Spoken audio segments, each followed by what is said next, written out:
Conheça para crer e creia para viver. Na perspectiva do Evangelho da Palavra de Deus, sem conhecer não é possível crer. E somente crendo é possível viver. Conheça para crer, creia para viver. Esse é o tema que define bem o Evangelho de João. Temos pensado nesse Evangelho, o quarto na ordem aí dos livros nas Escrituras do Novo Testamento, e vamos continuar nesta noite pensando na grande mensagem do Evangelho de João. Conheça para crer, creia para viver. Hoje focaremos no capítulo 5, João capítulo 5. Nossa meditação virá deste capítulo, mas antes de lermos esse texto para a nossa meditação hoje, a pergunta é: por que foi escrito o Evangelho de João, este Evangelho chamado Evangelho de João? Para o fim do Evangelho, para o fim deste livro, é explicado a razão, porque o trabalho de se colocar essas ideias, esses textos juntos. No capítulo 20, já no encerramento, versos 30 e 31 declaram: Jesus realizou na presença dos seus discípulos muitos outros sinais miraculosos que não estão registrados neste livro, mas estes foram escritos para que vocês creiam que Jesus é o Cristo, o Filho de Deus, e, crendo, tenham vida em seu nome. Eis aí o grande propósito, maravilhoso, sublime propósito deste livro, que na verdade é o propósito de todas as Escrituras e da vinda de nosso Senhor e Salvador Jesus Cristo. E nesta noite nós queremos entender um pouco mais com João, na sua obra, no seu Evangelho, estas verdades. E então estes foram escritos para quê? Uma finalidade: que vocês possam crer, vocês conheçam e possam crer, e crendo tenham vida em seu nome. Vamos ao texto desta noite, no capítulo 5, Evangelho de João, capítulo 5. Vamos ler um texto um pouco mais longo, versos 1 até 30. Agora a palavra de Deus, então, a porção da palavra para o seu coração nesta noite. Que cada coração agora aqui se abra para a palavra do Senhor. Diz assim a narrativa: há algum tempo depois, Jesus subiu a Jerusalém para uma festa dos judeus. Há em Jerusalém, perto da porta das ovelhas, um tanque que em aramaico é chamado Betesda, tendo 5 entradas em volta. Ali costumava ficar grande número de pessoas doentes e inválidas, cegos, mancos e paralíticos. Eles esperavam um movimento das águas. De vez em quando descia um anjo do Senhor e agitava as águas. O primeiro que entrasse no tanque, depois de agitadas as águas, era curado de qualquer doença que tivesse. Um dos que estavam ali era paralítico, fazia 38 anos. Quando o viu deitado e soube que ele vivia naquele estado durante tanto tempo, Jesus perguntou: você quer ser curado? Disse o paralítico: Senhor, não tenho ninguém que me ajude a entrar no tanque quando a água é agitada. Enquanto estou tentando entrar, outro chega antes de mim. Então Jesus lhe disse: levante-se, pegue a sua maca e ande. Imediatamente o homem ficou curado, pegou a maca e começou a andar. Isso aconteceu num sábado, e por essa razão os judeus disseram ao homem que havia sido curado: hoje é sábado, não lhe é permitido carregar a maca. Mas ele respondeu: o homem que me curou me disse: pegue a sua maca e ande. Então lhe perguntaram: quem é esse homem que lhe mandou pegar a maca e andar? O homem que fora curado não tinha ideia de quem era ele, pois Jesus havia desaparecido no meio da multidão. Mas ele respondeu: O homem que me curou me disse: pegue a sua maca e anda. O verso 13 diz: o homem que fora curado não tinha ideia de quem era ele, pois Jesus havia desaparecido no meio da multidão. Verso 14: mais tarde Jesus o encontrou no templo. Ele disse: olhe, você está curado, não volte a pecar para que algo pior não lhe aconteça. O homem foi contar aos judeus que fora Jesus quem o tinha curado. Então os judeus passaram a perseguir Jesus, porque ele estava fazendo essas coisas no sábado. Disse-lhes Jesus: meu pai continua trabalhando até hoje e eu também estou trabalhando. Por essa razão, os judeus mais ainda queriam matá-lo, pois não somente estava violando o sábado, mas também estava dizendo que Deus era o seu próprio pai, igualando-se a Deus. Jesus lhes respondeu esta resposta: eu lhes digo verdadeiramente que o filho não pode fazer nada de si mesmo, só pode fazer o que vê o pai fazer, porque o que o pai faz, o filho também faz. Pois o pai ama o filho, ele mostra tudo o que faz. Sim, para admiração de vocês, ele lhe mostrará obras ainda maiores do que estas. Pois da mesma forma que o pai ressuscita os mortos e lhes dá vida, o filho também dá vida a quem ele quer. Além disso, o pai a ninguém julga, mas confiou todo o julgamento ao filho, para que todos honrem o filho como honram o pai. Aquele que não honra o filho também não honra o pai que o enviou. Eu lhes asseguro: quem ouve a minha palavra e crê naquele que me enviou, tem a vida eterna e não será condenado, mas já passou da morte para a vida. Eu lhes afirmo que está chegando a hora, e já chegou, em que os mortos ouvirão a voz do Filho de Deus, e aqueles que a ouvirem viverão. Pois da mesma forma como o Pai tem vida em si mesmo, ele concedeu ao Filho ter vida em si mesmo, e deu-lhe autoridade para julgar, porque é o Filho do homem. Não fiquem admirados com isto, pois está chegando a hora em que todos os que estiverem nos túmulos ouvirão a sua voz, e sairão. Os que fizerem o bem ressuscitarão para a vida, os que fizerem o mal ressuscitarão para serem condenados. Por mim mesmo nada posso fazer, eu julgo apenas conforme ouço, e o meu julgamento é justo, porque não procuro agradar a mim mesmo, mas aquele que me enviou. Verso 24, mais uma vez, para a bênção do seu coração: eu lhes asseguro, quem ouve a minha palavra e crê naquele que me enviou, tem a vida eterna e não será condenado, mas já passou da morte para a vida. Há muito tempo que o ser humano persegue a saga da fonte da vida ou fonte da juventude. Séculos atrás, andando pela América do Norte, mais na região da Flórida, o explorador Ponce de León, dizem, nos procurava e teria até encontrado, alguns dizem, a fonte da juventude. A luta do ser humano com a realidade de que ele é finito e tem consciência disto e sofre com isto.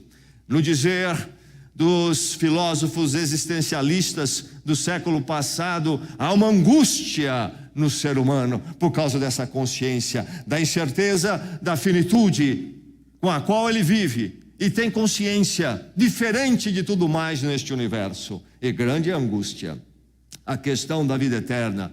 E há algumas formas de se lidar com isto, estas buscas folclóricas até de se encontrar uma fonte da juventude, e há também todo o esforço científico para tentar vencer aquilo que derrota o ser humano em última instância, sempre e sempre.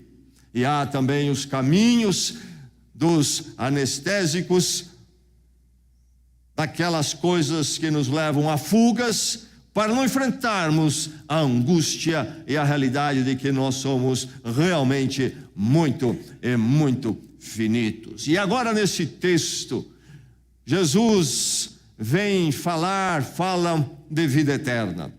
Vida eterna, uma expressão, um binômio muito comum ao Evangelho de João, uma expressão, binômio técnico, tem um significado muito preciso. E para se entender o Evangelho de João é preciso se entender vida eterna. Mas antes de entendermos bem o que é que João quer dizer com isto, o fato é que ele fala de algo que nós sabemos já de imediato o que é.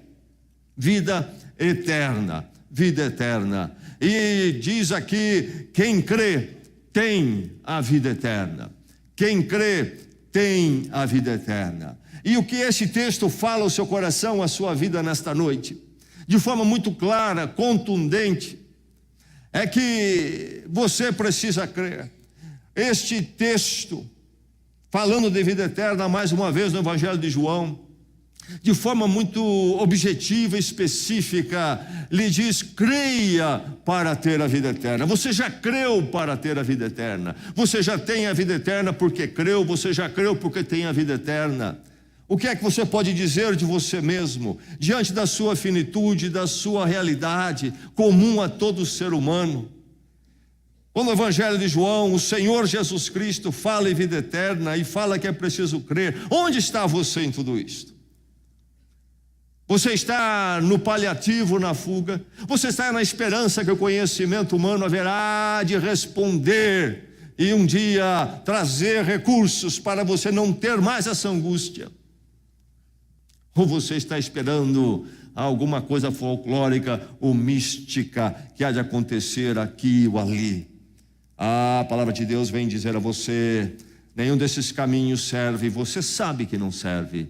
Então há uma esperança, há alguma resposta, sim, creia para ter a vida eterna, diz a palavra de Deus, louvado seja o Senhor por isto. Creia para ter a vida eterna, porque você carece da vida eterna. Quando Jesus Cristo faz essa afirmativa aqui, de início, há um problema para nós, e um problema muito sério, algo que é tão simples, mas fundamental. Se ele diz que é preciso crer para a vida eterna, isto quer dizer que você não tem a vida eterna ainda. Essa é a grande realidade. A parte do crer, da fé na obra de Deus em Cristo, você não tem. Então, nesta noite, você precisa decidir qual é o seu quadro. Conhecer isto de forma nua e crua é muito realista. Jesus Cristo vem ao mundo e traz essa mensagem porque você carece da vida eterna. Quem crê, tem. Isto é, porque não tem ainda. A não ser a partir desta fé, deste entendimento. E aqui nesse texto, nós lemos primeiro a cura desse paralítico no tanque de Betesda, lá em Jerusalém. Por muitos anos, os críticos entendiam que essa passagem, pelo menos a localização dela, era mais folclórica, apenas folclórica na localização, que não teria acontecido exatamente esse fato, porque não se conhecia o tanque de Betesda. No século XIX, os arqueólogos descobriram. E se você visita Jerusalém, você pode ir ao tanque de Betesda e ver as ruínas lá, perto da Porta das Ovelhas, na Fortaleza Antonina, noroeste de Jerusalém. Lá está as ruínas do tanque de Betesda. E lá está este quadro, um belo tanque com diversas entradas, e este pensamento popular de que quando as águas se agitavam, isso era um agito causado por um anjo. E o primeiro que tocasse, o primeiro doente capaz que tocasse seria curado. Os outros não, o primeiro somente. E entre esses há este homem, um paralítico, há 38 anos. Isto nos dá a entender que houve um tempo na sua vida quando ele não foi paralítico. Diz o texto que ele era paralítico há 38 anos. 38 anos. E ele era levado para lá por alguns numa maca, na esperança de poder ser curado. E então, lá estava este homem, ali, olhando, na esperança de ser curado. mas paralítico, sem poder se mexer por si mesmo, ou pelo menos se locomover por si mesmo. Porque este sinal, todas as manifestações do poder de Cristo de forma sobrenatural são chamados de sinais no Evangelho de João. Sinal é aquilo que aponta para além de si mesmo. Haviam muitos enfermos e paralíticos ali naquele tanque. Jesus não fez uma cura por atacado, curou apenas um. Qual é a razão disto? E por que isto foi registrado segundo o Evangelho de João? Esse sinal foi registrado.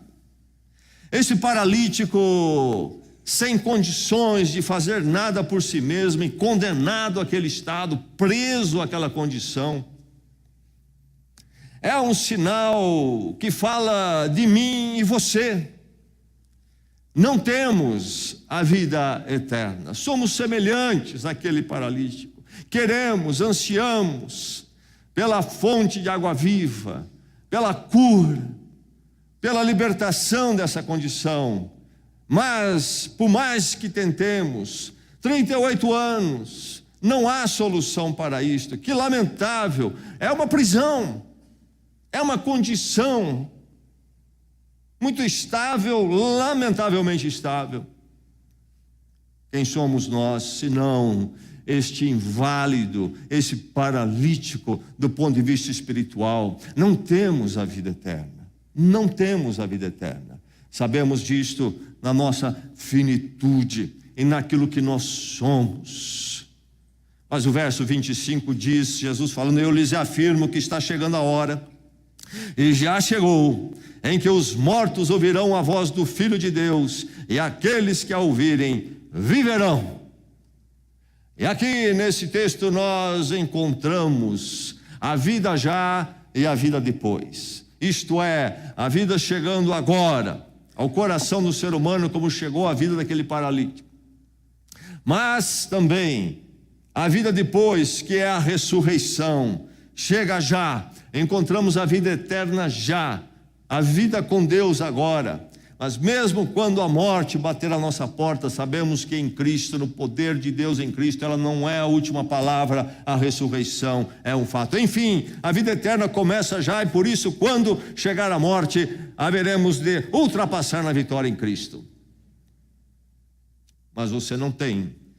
O texto traz este sinal, esta obra de Cristo, para ilustrar a minha condição e a sua, começando por mostrar ao povo ali em Jerusalém naqueles dias. Não tem a vida eterna. E há nesse texto, inclusive, a afirmação de Jesus sobre o julgamento de Deus. E o que o Senhor Jesus Cristo faz, ele diz: não faço somente de mim, mas faço conforme Deus. Julgamento não é uma palavra popular nesses dias. E inclusive há um esforço enorme da cultura para domesticar Jesus Cristo, deixá-lo do jeitinho que nós queremos. E para isso então vão se aparando arestas no Cristo revelado, arestas que não gostamos, que não se encaixa com o nosso pensamento, não se encaixa com o politicamente correto. E uma dessas arestas, desses cortes daquilo que Jesus Cristo é o fato de que ele fala em julgamento. Que palavra feia, um verdadeiro palavrão. Não vamos julgar ninguém, Deus não julga ninguém, todo mundo está bem. Não temos a vida eterna para um julgamento, e o nosso Deus é um Deus que julga. Deus não contemporiza com os nossos caminhos, nossos atalhos, nossos erros, nossos fracassos, nossas vidas longe da vontade dele. Vidas vividas não para ele, mas para o nosso egocentrismo. Vidas que não dão a ele a glória que pertence só a ele, mas procura transferir essa glória para o ser humano e para as coisas. Nós estamos debaixo do julgamento. E o ser humano que tenta domesticar não percebe a tolice dos seus caminhos, vivendo como quer e tentando encaixar Deus e Jesus Cristo naquilo que quer. Continuam então como estão e nada mudam. E como é que estão? Estão como esse paralítico. Não estão melhores, o ser humano não está melhor. Pelo contrário, mais e mais desajustado. sofrendo mais, internamente em conflitos, socialmente em conflitos, no núcleo familiar e fora da família, e em si mesmo, enquanto indivíduo, uma batalha, um desajuste total por dentro, e encontramos as piores situações. Bem, o fato é que você, a parte de crer, carece da vida eterna. Onde está você nisto? Você já chegou lá ou não? Vida eterna. E aí precisamos entender bem o que João, o Evangelho de João, o ensino de Jesus, o Evangelho de João quer dizer com vida eterna. Porque o primeiro pensamento nosso é sobre a extensão. A cultura religiosa que nós temos, nós pensamos em vida eterna sempre primeiro em extensão. E alguns preferem pensar, ou o mais comum é pensar em extensão a partir do cemitério. Vida eterna começa depois da morte.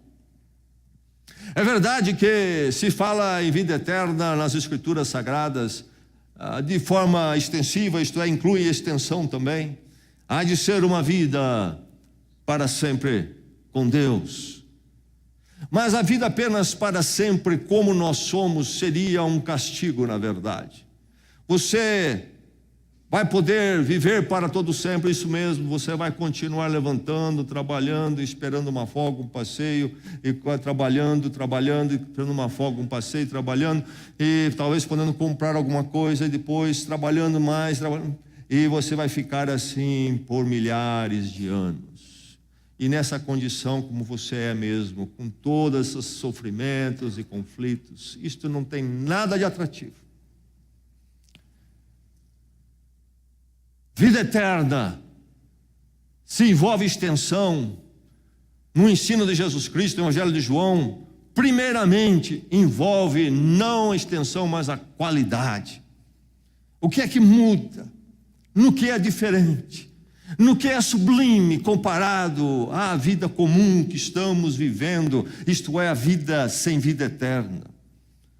É que vida eterna no Evangelho de João é a vida com Deus, a vida que se encontrou com Deus, tem paz com Deus e a paz de Deus, e vive para o significado eterno com Deus, um significado transcendente, e não este significado fugaz e passageiro daquele que não tem a vida eterna. É encontrar a vida de verdade. O médico chamado Cooper, que ensinou o mundo a voltar a correr, e no Brasil o nome dele havia se tornado, parece que sumiu agora, mas havia se tornado até um verbo, vou, né, ou uma ação, vou fazer Cooper. Uma vez ele esteve no Brasil, na década de 70. Inclusive houve uma grande corrida lá no Rio de Janeiro. Multidões correram com ele. Mas ele disse, numa reunião, ele era um crente de Jesus Cristo, ele disse, olha, os meus exercícios podem acrescentar alguns anos à sua vida, mas somente Jesus Cristo pode acrescentar vida aos seus anos. A vida eterna, debaixo do julgamento, longe de Deus, sem a qualidade, sem a paz, sem um encontro com Deus, sem um significado eterno, não há vida. Creia para ter vida, porque você carece da vida eterna. Essa é a verdade revelada aqui. Creia para ter a vida eterna, creia porque ela é impossível a você. É preciso crer porque é impossível a você. Lá está esse paralítico, a figura minha e sua. Não chega às águas. Você quer ser curado como? Ele não responde a pergunta de Jesus. Jesus pergunta, você quer ser curado? Ele não responde. Ele diz, como vou ser curado? Quando eu tento me arrastar aqui, não chego a lugar nenhum, e outro chega primeiro a essas águas. Eu e você somos como ele. Não há um jeito de eu encontrar a vida eterna nos meus esforços. Aqui neste sinal está muito claro, não é possível. Por isso que Jesus vai apontar o caminho do crer, e é isto que ele busca no coração deste homem, quando ele pergunta a ele, você quer ser curado? E o homem ainda não entende. Ele pensa que é ainda no seu esforço, ou no esforço de outros. Alguém pode me ajudar, talvez, Senhor. Se tivesse alguém, eu chegaria lá e ser curado. E o homem está pensando ainda em termos dos seus próprios esforços e possibilidades. Vou encontrar vida através de mim mesmo, ou através de outros esforços e auxílio humano. E Jesus está querendo mostrar para ele algo bem diferente. Algo diferente porque o esforço humano, assim como era no caso do paralítico, também é impossível para nos dar a vida eterna. E o discurso de Jesus e o diálogo dele com os líderes judaicos após esse sinal é sobre isto. A religiosidade não soluciona, talvez a religiosidade resolva o nosso problema. Lá está este homem, debaixo da religiosidade. No sábado não se faz isso, no sábado não se faz aquilo. Todo baseado em cima do esforço humano. Não o sábado apenas entendido como dia da restauração e renovação, mas aqui realmente como uma carga sobre o ser humano, como uma forma dele encontrar de alguma forma a vida com Deus. Vida com Deus baseada no esforço humano. A religiosidade está aí, e as pessoas estão atrás de religião, e todas elas dão uma cartilha: faça isso e faça isso. Só varia em termos das ações, das propostas, mas é sempre uma cartilha da possibilidade humana, e esse texto diz: é impossível. Somos como aquele paralítico, queremos a cura, queremos a libertação daquela prisão, e não conseguimos, não há esforço humano. Ou talvez estamos nos esforços místicos, folclóricos até. Havia essa crença lá, de que o anjo tocava a água se agitava, e apenas um era curado, os outros não. É de quem chegava primeiro. Coisas do misticismo. Ali por baixo daquele tanque havia uma água corrente, passada subterrânea, e havia um movimento ali que acontecia, que produzia de vez em quando um agitar das águas. É o anjo que tocou. E quem chegar primeiro é curado. Nem o misticismo, por mais profundo que seja, por mais interessante e espetacular que seja o caminho, não é uma corrida mística de quem chega lá. É uma corrida do crer. Portanto, é de todos, não é do primeiro. A religiosidade, inclusive, preferia manter aquele homem como ele estava. Cria um problema tremendo porque ele foi curado no sábado. A religiosidade, o caminho de encontrar a vida eterna, a vida com Deus, hoje e para sempre, através do esforço humano, será sempre escravizador. E nunca chegamos lá.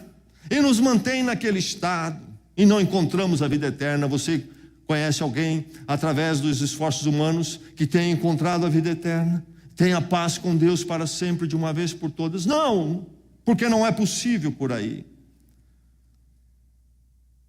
E eles criam um problema tremendo para este homem. Por quê? Porque ele carregou ou carregava a sua maca.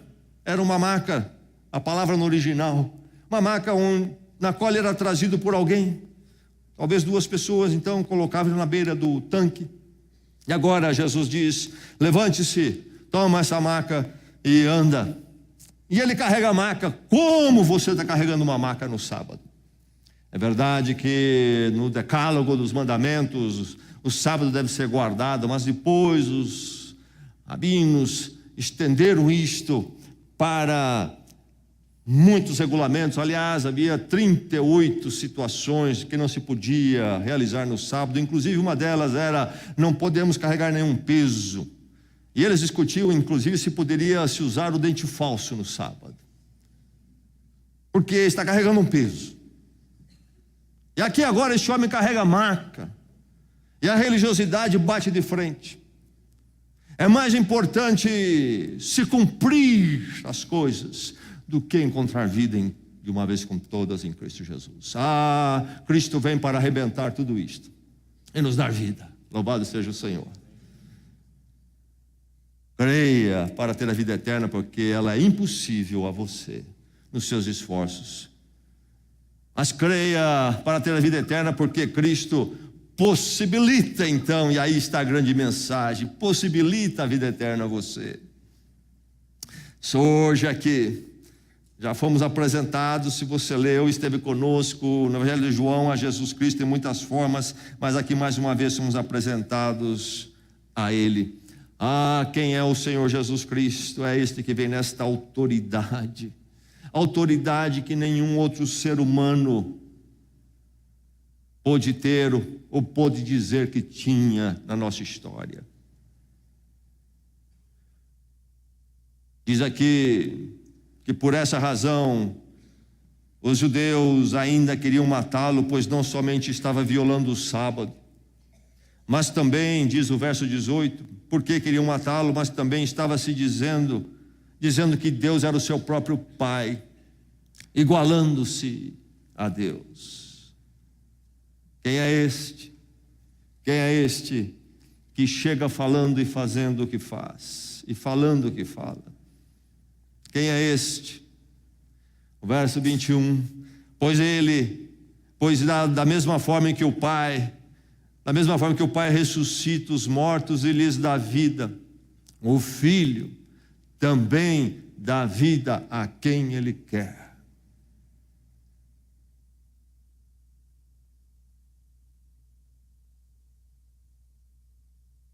Quem já falou isto?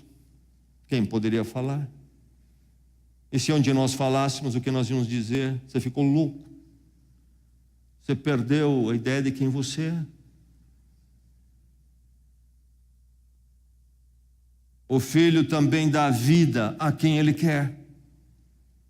Esta autoridade, este poder único do Senhor Jesus Cristo, que nenhum outro homem pôde afirmar ou pôde dizer ter, porque não tinha realmente. Este que vem, diz ele, como filho do homem, aparece como filho de Deus nesse texto, de uma categoria especial. A descrição toda de Jesus em relação ao Pai em amor, nesta proximidade, muito bem refletida na doutrina da Trindade, mas também ele aparece como filho do homem, porque filho do homem não era uma questão apenas da humanidade, Deus encarnado em Jesus Cristo. Mas para os judeus era a figura de Daniel, profeta lá cerca de 6 séculos antes de Cristo. No capítulo 7 ele fala do Filho do Homem, depois de falar do surgimento e o levantar dos impérios do mundo, todos eles comparados a feras violentas, selvagens, leão, urso, daí por diante, nas suas profecias, suas visões. Ele aponta para o dia quando então, não mais o governo de feras, mas o governo do Filho do Homem. E aí ele apresenta este então como Filho do Homem, não como uma fera, mas um Filho do Homem sem pecado, em poder e glória. Um novo governo, um novo dia. E aquele que haveria de julgar e dirigir de uma forma, não como as feras selvagens, mas de uma forma superior, como aquele criado à imagem e semelhança de Deus, mas um Filho de Homem distinto dos outros, um Filho do Homem muito especial, inclusive com a capacidade para julgar, sentar como aquele que reina absolutamente. E então Jesus diz: eu sou o Filho do Homem que veio para julgar, trazendo esse novo dia e esse novo momento prometido lá. Então aí está Cristo. Quem é Ele? Este que possibilita a você a vida eterna. De que forma? Por meio da fé. A fé na obra de Deus em Cristo. Sim, a fé em Deus, mas relacionado a Jesus Cristo, manifestado assim. E é este que inclusive caminha para a cruz, para que encontremos ali, na morte dele por nós, o perdão, o reatar maravilhoso, gracioso com Deus, hoje para todos sempre, no poder do Cristo ressurreto, maior do que a vida e a morte. Este Jesus, quem crê, tem a vida eterna. Quem é que tem a vida eterna? Quem crê. Crê. Qual é o meio? Como que Cristo possibilita? Como que este poderoso possibilita? É a fé. Não é o meu poder, não é o poder da religiosidade, de uma igreja, uma religião, do esforço humano, do misticismo. Não, é o poder nele e por ele, pela fé. Quem crê tem a vida eterna. Por isso ele olha para o paralítico e diz o quê? Levante-se, pegue a sua maca e ande. o que ele estava fazendo ali, a obra realizada por ele, e ele somente. Levante-se. E este levante-se é o mesmo verbo usado também para falar sobre os mortos se levantarem. A ressurreição por meio da fé. Essa fé renovadora, vivificadora. Meu Pai continua trabalhando até hoje, e eu também estou trabalhando, diz o Senhor Jesus Cristo aqui. A ideia é o conceito de que Deus, quando terminou a criação, descansou. É verdade. Terminou em termos daquele projeto estabelecido da criação. Mas um Deus, diz Jesus, que continua trabalhando para vivificar e renovar o ser humano. Meu Pai continua trabalhando até hoje, e eu também estou trabalhando, e aí estava a dificuldade deles com o sábado. Um Deus que não renovava, não vivificava. E agora sim, pela fé, a renovação, a vivificação, a nova vida, a vida eterna, a vida com Deus para sempre. Pela fé, é de quem crê, é de quem crê. Mas o crer em João é um crer muito específico e profundo. Não é apenas um dizer que concorda, mas é entender o que Cristo veio fazer e quem Ele é, e se depositar plenamente na obra e no poder e na pessoa dele. Arrependimento envolve esta fé. Esta fé também envolve o clamar pela graça e misericórdia de Deus, envolve o iniciar uma nova vida no poder de Deus. Creia para ter a vida eterna. Creia para ter a vida eterna de forma definitiva. Quem crê tem a vida eterna. Continua o Senhor Jesus Cristo no verso 24, já passou da morte para a vida. Você entende o que está envolvido aqui? Você percebe a dimensão dessas poucas palavras? Quem crê já tem a vida eterna e passou da morte para a vida. Fato consumado. Não é algo lá no futuro, é hoje pela fé, é agora, é até nesta noite aqui, se você não tem ainda. Porque é no poder do Cristo e não no seu poder. É quando você então busca o poder dele, crê, confia, se joga nos braços do poder dele e da obra dele por você na cruz. Quando você crê nisto, então não é por você, é por ele, e por isso é possível agora e aqui para você também. O Filho também dá vida a quem ele quer. Quem é este Jesus? Deus dá vida, diz ele reconhece isto, afirma isto, mas depois complementa. E o Filho também dá vida a quem ele quer. Quem pode dar a vida? A não ser Deus mesmo conosco em Jesus Cristo. Então o Filho dá. Não é algo que você compra, faz por merecer, você recebe pela fé. É dádiva. O ser humano pensa que pode, que deve conquistar. E nessa luta e carreira, como aquele paralítico à beira daquele tanque, até que Jesus Cristo chega e faz com você como ele fez com aquele homem, ele dá, apesar de você não poder, e toda a religiosidade em volta não poder, ele dá para aquele que crê. Por isso, é algo de forma definitiva, final, conclusivo. Quem crê tem a vida. E aí precisamos lembrar a força verbal aqui do verbo ter no original grego. A força do perfeito. Aquilo que foi realizado e permanece. Não é algo que vai e vem. Não é algo que veio um pouquinho, agora você precisa construir um pouco mais nos seus esforços. Não, é dado de uma vez por todas pela graça de Deus para todo aquele que crê, vida e vida eterna, louvado seja o Senhor. Alguém aqui nesta noite precisando da vida eterna? Ou melhor ainda, quem não precisa, não é verdade? A questão é, alguém aqui nesta noite que ainda não encontrou a maravilha da vida eterna que Deus em Cristo veio trazer. É para você, é pela fé. Agora, nesse momento mesmo, o Senhor bate a porta do seu coração. Como Ele fez com aquele paralítico ali, naquele sinal, na cura de um homem com problemas, certamente nas pernas. Ele pode fazer com a sua vida toda, dando a sua vida, a nova vida com Deus. A cura do paralítico, apenas um entre muitos outros ali, mas mais cedo ou mais tarde, se não for as pernas, outras coisas haverão de nos levar desta vida. Mas aquele homem, certamente,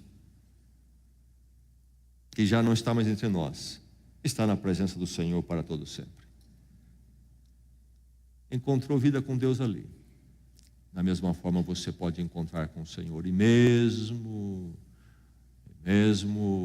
o fim não será o fim. Porque aquilo que você vive com Deus aqui hoje, em Cristo, é para todo sempre. Deus quer libertá-lo em Cristo desse caminho vazio, dessa vida sem um significado eterno, escravo do pecado, do mal. Deus conhece a sua história, mas Ele dá para todo aquele que crê, e crê em verdade, transforma, muda para todo sempre. Onde está você nesta noite? Vamos orar, vamos à presença do Senhor.